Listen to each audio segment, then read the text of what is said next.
Sveiki, zēni un meitenes! Jūs klausāties kopā ar Jēzu. Šeit mācīsimies, cik ļoti Jēzus tevi mīl un ka viss, ko tu dari, ir īpašs, ja to dari kopā ar Jēzu. Tevi sagaida kāds jauns un aizraujošs Bībeles stāsts, ko tev sagatavojis pats Dievs. Vai esi gatavs? Šobrīd skan Atverot Bībeli pirmsskolas vecuma bērniem. Šis būs A gada, 1. ceturkšņa, Mans mīlošais Dievs, 5. nedēļas lasījums. Šodien, trešdienā, lasīsim, ko darīja Ādams un Ieva pēc tam, kad bija ēduši no aizliegtā koka. Klausāmies! Slēpšanās no Dieva. Kas tas bija par troksni? Ādams un Ieva sastinga un klausījās. Tas bija Dievs. Viņš ieradās dienas vēsumā, kā vienmēr.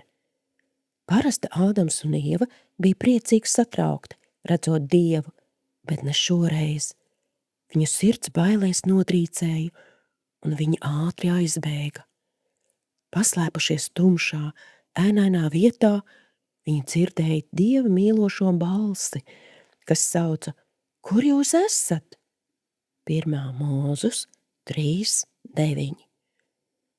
Protams, Dievs labi zināja, kur viņi atrodas, taču viņš vēlējās, lai tie paši izvēlētos nākt pie viņa un runāt par savu lielo problēmu un bailēm. Nobijušies un samulsuši, Ādams un Ieva zem noliektu galvu beidzot iznāca no savas slēptuves.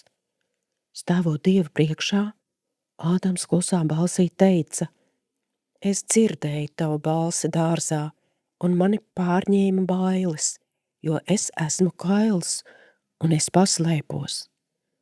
1. Mūzus 3:10.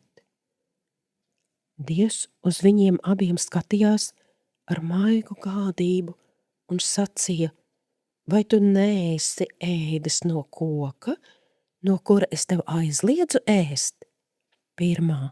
Mūzus 3:11. Ko viņi atbildēja Dievam? Izlasīsim 1. Mūzus 3:12, 13. Un cilvēks sacīja: Sieva, ko tu man devi, lai viņa būtu ar mani, tā man deva no tā koka, un es ēdu. Un Dievs tas kungs sacīja sievai: Ko tu esi darījusi? Un sieva sacīja: Čūska mani pievīla, un es ēdu. Vai viņi teica, ka tiem ir žēl? Nē, viņi bija pārāk aizņemti, rādot ar pirkstu viens uz otru un vainojot viens otru par savu nepareizo izvēli. Mani interesē. Kā tu jūties, kad izdari kaut ko nepareizi? Vai tu slēp to, vai arī uzreiz pastāsti cilvēkiem, kur par tevi rūpējas? Iespējams, ir grūti atzīties, vieglāk šķiet vainot kādu citu. Kas var tev palīdzēt?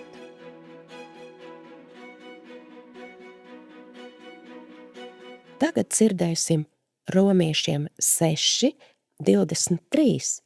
Droši dziedi līdzi.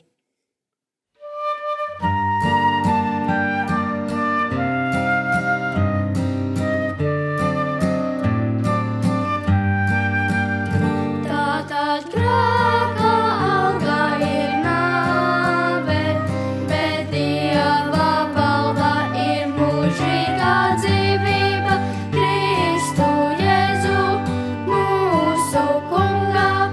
Romiešiem 6:23.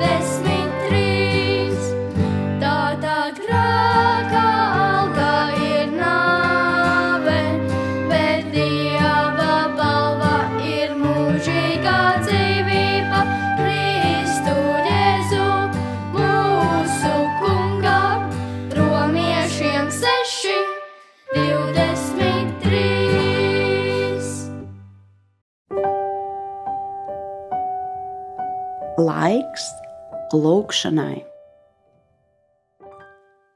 Paldies Tev, Dievs, ka varu Tev pilnībā uzticēties un stāstīt par savām problēmām, bailēm un šaubām.